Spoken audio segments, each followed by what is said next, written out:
All right, things are getting expensive, so here are 10 things that we don't do as a family to save money. Hello friends, welcome back to Meals and Deals with Maddie. I'm so excited you're here. I'm excited for this video. I am sharing 10 things we don't do as a family to save money. And I will just start this by saying every family and situation is different. So you may decide to save money in different ways, but this is just how our family has decided to save money, and every family is different and situation is different. So whatever you decide is totally fine. And this is like a no, like if you don't do these things, I'm not judging you. Don't judge me. This is just, I think every family is just different. So just do what you need to do for your family.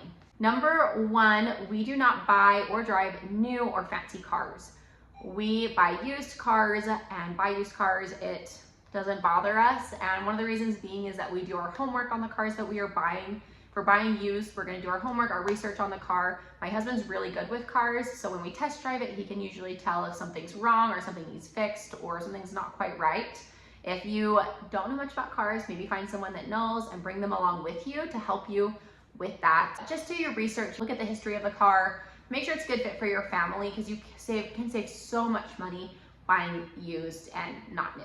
Number two is that we don't go out to eat unless we have like a discount code, a deal, coupon, gift card, etc. Something like that. Something to where we're getting our meal either cheaper or free. Once in a while, if we have family going out or something like that, we will go out to eat somewhere else if we don't have like a coupon or something. But for the most part, we try, and if we want to go out to eat, base it around where we have deals or gift cards too. Most of our meals, the majority, we make here at home, but we do like to go out to eat every once in a while. We just try and base it around those deals and coupons and gift cards that we have, so that we can either get our meals free or at a discounted price. Number three, we do not go overboard for birthdays or Christmas. When I first became a mom, my mom shared something with me that has really stuck with me and made me think about the way I approach birthdays and Christmas. And it is what you start doing when they are younger, they will expect as they get older. So if you go overboard and spend tons and tons of money on Christmas and birthdays, your kids will expect that every year.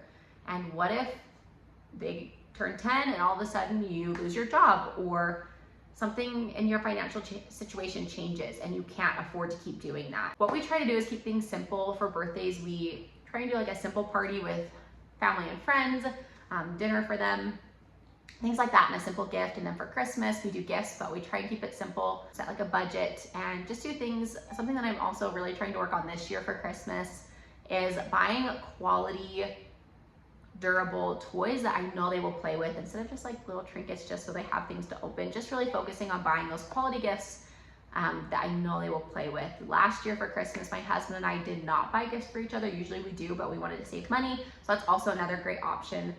We saved a lot of money by doing that.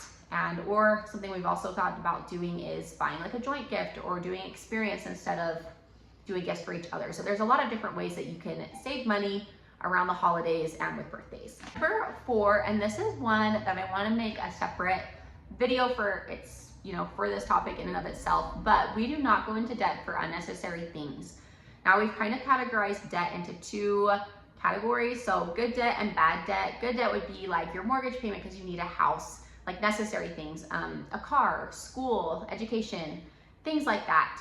Unnecessary debt, on the other hand, things like vacations or fancy cars, things that you just don't need. I think it was a few months ago, we had some family that wanted to go on a cruise, and they were talking to us about the cruise, and at the time it was really expensive. We just didn't want to put up that much money all at once. And they said, well, what you can do is pay a little bit here, and then each month you pay a little bit towards that cruise. And for us, we're like, well, what if in a couple months our financial situation changes and we can't pay that? Like for us, we just didn't want to go into debt for a vacation that we didn't want to pay for up front. So if we don't have the money to pay for up front, usually we just don't get it. We don't want to go into debt over things that we don't need, because we just don't know what our financial situation will look like. And if we don't need it, why go into debt for it? And that's just our personal viewpoint. Other people are different, but that's just what we've decided.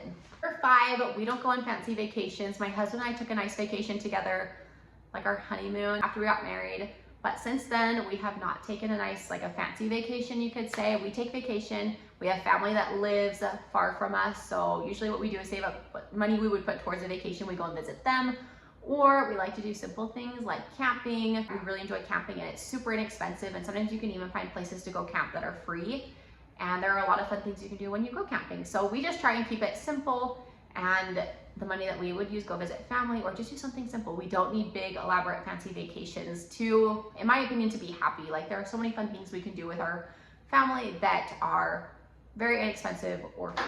Number 6 is we usually don't buy clothes or shoes at full price. Every once in a while we will, depending on the situation, but for the most part, we don't buy clothes and shoes at full price unless I have a gift card, and then I'll use it because it's not really like my money, you know? But I really love clearance racks. That's one of the first places I like to look in stores. If they have a clearance rack, check that out. We love thrifting, thrift stores, especially if you have kids, because they grow like crazy, and before you know it, they're into a new size, and it just, in my opinion, doesn't make sense to buy brand new clothes for them if they're just gonna be growing like weeds. Sometimes you can find thrift stores in your area that are even just dedicated to kids, which are really great options as well. We also like Ross, TJ Maxx, Marshalls, because you can get great quality clothes, but at a discounted price. So those are all really good options. For sales, some stores will do like annual sales, like big discounted sales. So try looking at those as well. It's just hard for me to imagine paying certain amounts for like $50 for a shirt. Just seems like crazy to me. So we just try to keep it simple and not pay full price if we don't have to. Look for those discounts and sales and things like that. Number 7, we don't buy name brand as far as food goes. We really try and keep it as generic as we can. We love Great Value. I did a video recently on Great Value snacks compared to the name brand snacks, like the knockoff versions.